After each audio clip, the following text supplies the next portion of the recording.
Good afternoon, students. This is Arindam Bagh here. So today our topic is dramatic monologue. So you must be wondering why I skipped the topic comedy, because it is not a term actually, it is a type. So that's why I omitted that one. I will do that later on. So let's focus today's lesson. So what we have today, dramatic monologue. Now, what is the definition? Now, unlike my other classes, in my previous classes, I mentioned or I first displayed the e-books of M.H. Abrams' Dictionary of Literary Terms and the Book of Queens. But in this case, I will be showing you the available resources, available link regarding dramatic monologue, which is from Wikipedia. So, why I change the order? Because in the website I find that the way dramatic monologue is presented over here, it's very interesting. Rather, it will be very easy for you to remember. That's why I choose this order first. So what it is, let's find out. Dramatic monologue is basically a type of poetry. So remember this, it is a poetry and it will be used in the poetry only. And another thing is in the form of a speech of an individual character. It will look like a speech. Somebody is delivering a lecture or sharing his thoughts about certain things, and it will look like this. So M.H. Abrams, see this M.H. Abrams and that book which I am going to use for you, M.H. Abrams, you may find that there is a similarity. The same thing has been used over here. You can see this book is from, this thing is from on the left hand side. You can see this is from M.H. Abrams. Now Wikipedia is also using the reference of M.H. Abrams. So there are certain features. What are the features? The features are like 1, 2 and 3. We have 3 features over here. So now we need to focus. What are those features? So let us minimize this section. The single person, there will be a single person who is patently not the poet, obviously not the poet, utters the speech. He will be describing all the things. That makes up the whole of the poem. The entire poem, this entire poem will be a monologue of a single person, only one speaker. That's why it is known as monologue, not dialogue. In case of it is a dialogue, then obviously if it is a dialogue, it requires at least 2 participants, isn't it? Participants. But here we have only one speaker. Okay? And one more thing is, only one speaker. Then how many listener? Well, the number of listener is not determined. There could be n number of listeners, or there could be a handful. That means 2, 3, 4. It depends. Like in Rhymes of the Ancient Mariner, there was the number of people who were actually listening was around 5 to 6, I guess. In case of Last Duchess, it was only 2. So in case of Porphyria's Lover, it is not mentioned how many people was there. Even in case of Last Ride Together, there is only one speaker, the Lady Love, to whom the poem has been addressed. So this is the situation. We are having how many speaker we are having here?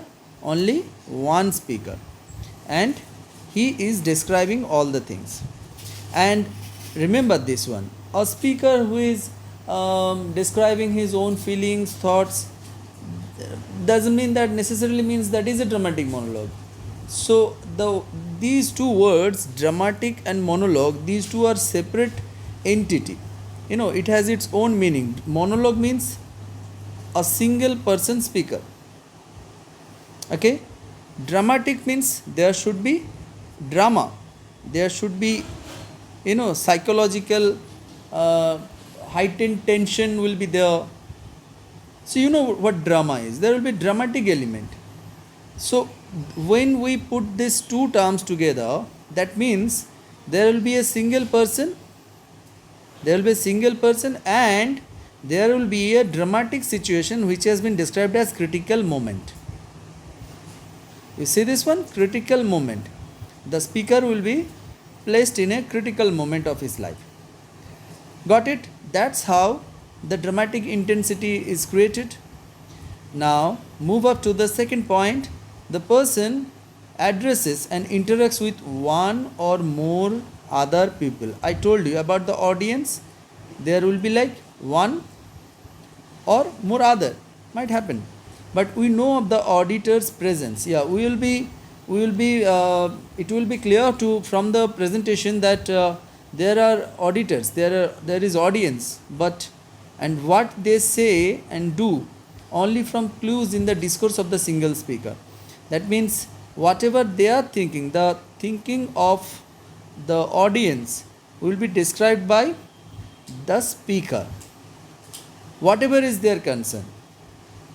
If the auditor is raising some sort of question, if their if their appearance, if their appearance looks like that they are in a dilemma, they are having some sort of doubts, that will also be addressed by the speaker. Okay. So the third point we are having here, the main principle controlling the poet's choice and formulation of what the lyric speaker says is to reveal to the reader in a way that enhances its interest, the speaker's temperament and character.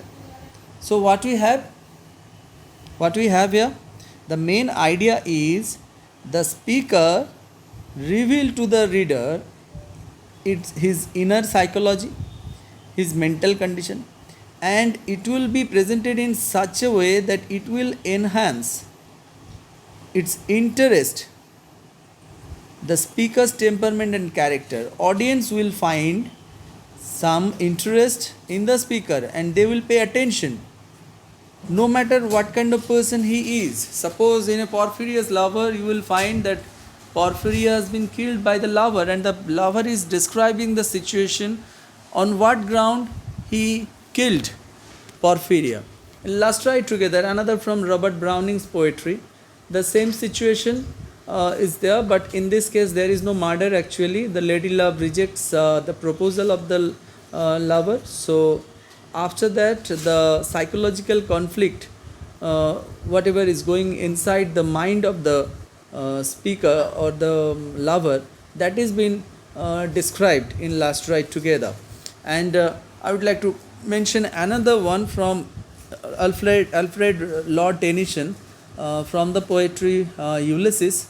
There also Ulysses is trying to explain his attitude regarding exploration and adventure and the way of his life, whatever he believes, in a manner which is heightened and which has certain dramatic elements that can be also, that is always also an example of dramatic monologue. So these are the things we need to know. Now let's look at the other elements. So let us find how many types of dramatic monologues are. So what we see, the dramatic monologue, it has been developed, influences on the development of the dramatic monologue is romantic poetry. Yeah, romantic poetry is something which actually influenced a lot of people. However, long personal lyrics typical of the romantic period are not dramatic monologue, in the sense that do not, for the most part, imply a concentrated narrative. See this one, this is concentrative narrative. We have the poems of William Wordsworth's Percy Bysshe Shelley, and we have the poems of Samuel Taylor Coleridge, which is also Samuel Taylor Coleridge wrote Rhymes of the Ancient Mariner. That is an excellent example of dramatic monologue. If you go through that, you will be amazed to see how things work. Now we are having a number of people who actually used the technique dramatic monologue. Some of the prominent names are like Alfred Lord Tennyson. I told you about this Ulysses. Now we have this Matthew Arnold, Dover Beach. Yes, the foremost, my favorite, Robert Browning. He is the he's like a magician. He's like wizard in this section. He does magic with his poetry. I am fascinated personally. I love him. I really appreciate his works. He is my personal choice. He is my the poetry, all of this poetry. I have read all this. My Last Duchess. It is in your syllabus. I didn't read this one, Ring of the Book, but I have gone through Fra Lippo, Caliban upon Satyrbus. I didn't read that one. Porphyrius Lover. Yes, I have gone through that one. So another prominent name is D.G. Rossetti, also known as Dante Gabriel Rossetti, and then you have Christina Rossetti. Even in the works of Edgar Allan Poe, The Raven, William Butler Yeats, he is also a prominent name in this field. And then we have T.S. Eliot's The Love Song of J. Alfred Prufrock. So these are some examples of dramatic monologue. Now moving to the book section, now we have what we have in this section. As per M.H. Abrams, a monologue is a lengthy speech by a single person. It could be in a play. See, unlike the website, it says it can be used in a play that expresses his or her private thoughts. See, this is a very effective definition. When a character utters a monologue that expresses his or her private thought, it is called soliloquy. But dramatic monologue, so the first thing is here, this section till this section, it is actually what monologue means. But when we are trying to figure out what dramatic monologue is, then it will be like this: does not designate a component in a play but a type of lyric poem. Obviously, that's why I was wondering that whether it is right or wrong. But this is dramatic monologue must be, it is a lyric poetry and perfected by Robert Browning. See, that's why I prefer him. He is the person who perfect this technique. And Browning's My Last Duchess, Bishop Ordered His Tomb, these has been given. And Riddle Sato, I mentioned that one. So you see this one, this section that has been mentioned in the website 1, 2 and 3, that has been summarized in that website. A single person who patently not the point, same word, same to same word. This person addresses and interacts with more or the other people, that is also a same word. The main principle controlling, even this one also. So basically that website whichever I referred, it is actually based on this particular book. All the elements are from M.H. Abrams. They already informed, they already mentioned his name now. So now I have another book with me. Let us see what we have this. Now dramatic monologue, in this case, what it is. Dramatic monologue is a type of lyric poem in which a person speaks to a silent audience. Yeah, this is also very easy. Actually, you can go through this one. And in the course of doing so reveals a critical aspect of his own character. Yeah, actually his speech itself reveals his inner character. So that again the name Robert Browning is here. He is the is genius in this particular field. The poetry Last Duchess is also a very prominent example, and other prominent names are like T.S. Eliot's. He is also a very renowned poet in this field. So that will be all. Thank you for watching this video. I hope you will like my video. Please like, share and subscribe my channel and help me to grow. Thank you again.